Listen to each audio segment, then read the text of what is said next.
तो आइए दोस्तों, अब हमारा अगला टॉपिक देखते हैं। अगला टॉपिक आता है हमारा माल प्राप्त करने संबंधी नीतियां। तो देखिए कैसे माल प्राप्त किया गया, हड़प्पा वासियों ने किस तरीके से अपने माल को समझा, क्योंकि पिछले टॉपिक में मैंने बताया कि कुछ ऐसे क्षेत्र थे जहाँ पे माल उत्पादन या शिल्प उत्पादन कार्य होता था। तो इस टॉपिक में हम ये जानेंगे कि क्या वो शिल्प उत्पादन सिर्फ उसी जगह से लेते थे या फिर शिल्प उत्पादन के लिए जो माल चाहिए था वो कहीं सुदूर क्षेत्र से या कहीं और से भी मंगाते थे।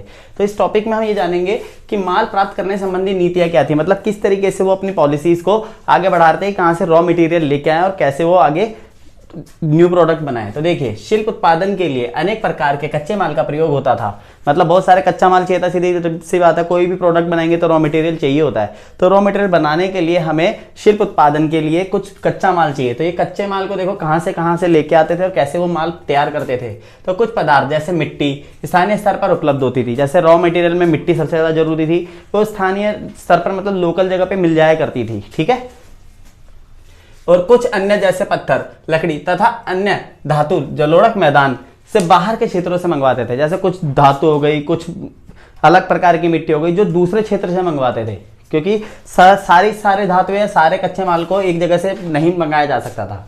बैलगाड़ियों के मिट्टी के खिलौने से पता चलता है कि वह लोग माल ढोने के लिए लोगों के परिवहन के लिए बैलगाड़ियों का प्रयोग करते थे। देखिए जी, बैलगाड़ी के मिट्टी के खिलौने मिले हैं। आप एनसीईआरटी की बुक में लास्ट में एक देखिएगा, एक छोटा सा टॉय है जिसमें टेराकोटा का बना हुआ टॉय है, जिसमें 2 बैल जुड़े हुए हैं और साथ में बैलगाड़ी बनी, एक छोटा सा टॉय है। तो उस टॉय से तो पता चलता है कि बैलगाड़ी का ही लोग उपयोग करते थे, और बैलगाड़ी का उपयोग 2 चीज़ों के लिए करते होंगे, लोगों के परिवहन के लिए और दूसरा कच्चे माल को ढोने के लिए।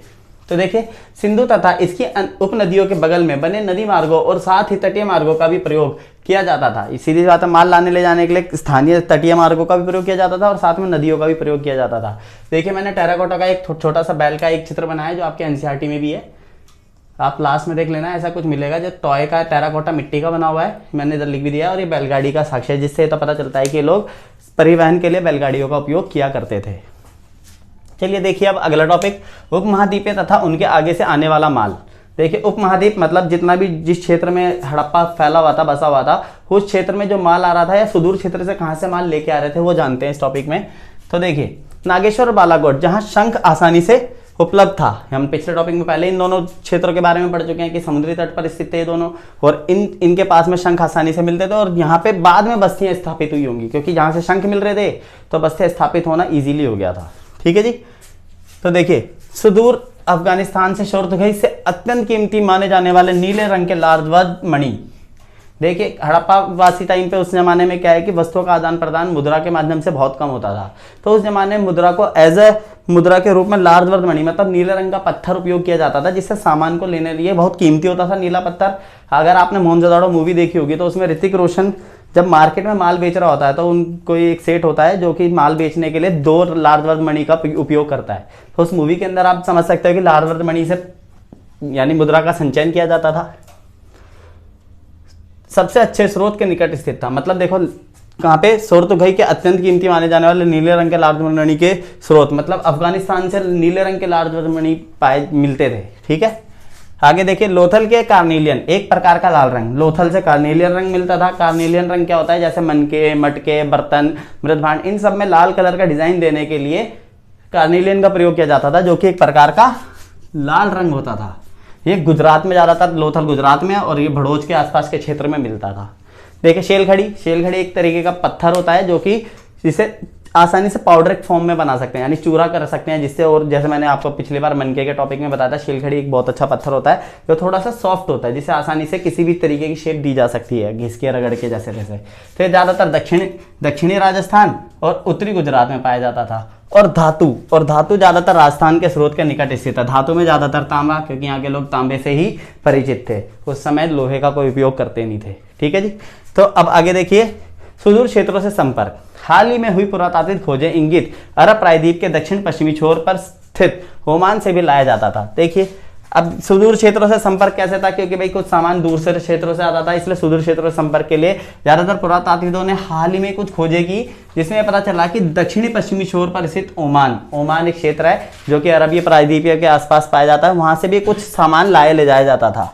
ओमानी तांबे, अब ये भी रिसर्च की गई, ओमानी तांबे और हड़प्पाई पुरावस्तुओं दोनों में निकिल के अंश मिले हैं। मतलब ओमानी तांबा जब मिला तो ओमानी तांबे में निकिल के अंश थे, और वही जो तांबा हड़प्पा में मिले उसमें भी निकिल के अंश थे। इससे ये तो पता चलता है कि ये ओमान से तांबे का निर्यात या आयात करते होंगे।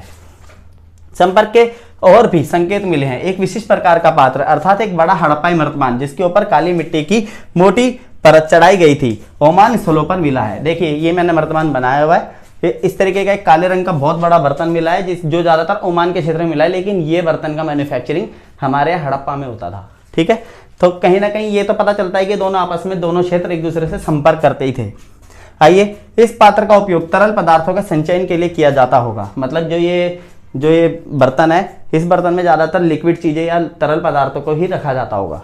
ठीक है, यह संभवतः नहीं कहा जा सकता, आज तक इसका कंफर्म कुछ हुआ नहीं है।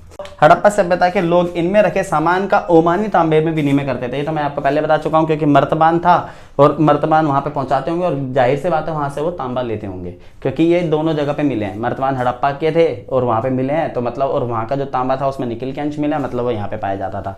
इससे तो पता चलता है कि तांबे के बदले में ये लोग मर्तबान वहां पे सप्लाई करते होंगे। ये अभी सही से कहा नहीं जा सकता, ये पुरातात्विकों का सिर्फ मानना है। ठीक है दोस्तों, तो देखिए मेसोपोटामिया में मिले तांबे में भी निकल के संकेत मिले हैं, जिससे यह अनुमान लगाया गया है कि ये लोग भी ओमान यानी मगान से संपर्क करते थे।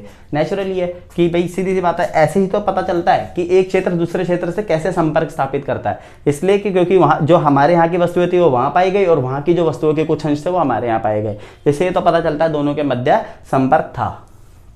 तो ये एक छोटा सा मैंने डायग्राम भी बना के देखा है। मान लीजिए ये ओमान है, ये मेसोपोटामिया है और ये हड़प्पा सभ्यता है। अब देखो, ओमान सोना लेता होगा मेसोपोटामिया से और उसके बदले में तांबा देता होगा, क्योंकि यहाँ पे तांबे का ज़्यादातर अंश मिले हैं। ऐसे ही ये हमारे हड़प्पा सभ्यता में तांबा का निर्यात करता होगा और आयात मर्तबान का करते होंगे, जो कि अभी हमने ऊपर पढ़ ही लिया है। ऐसे हड़प्पावासी मेसोपोटामिया से सोना लेते होंगे, उसके बदले में मर्तबान, क्योंकि मर्तबान के कुछ अंश मेसोपोटामिया में भी मिले हैं। तो देखिए, मेसोपोटामिया के लेक दिलमुन एक बहुत फेमस लेक है। इस लेक को नाम याद रखिएगा, क्योंकि ये 1 नंबर के क्वेश्चन में ज्यादातर आ जाता है कई बार कि मेसोपोटामिया में जो लेक मिला था उसका नाम क्या था। उसमें ज्यादातर मगान और मेलुहा नामक 2 नाम मिले हैं और वो नाम ज्यादातर ये बताया गया है कि हड़प्पा क्षेत्र से संबंधित है, मतलब वो नाम हड़प्पा क्षेत्रों के नाम पे जुड़े गए हैं। तो उन दोनों नामों का नाम भी याद रख लेना, मगान तथा मेलुहा।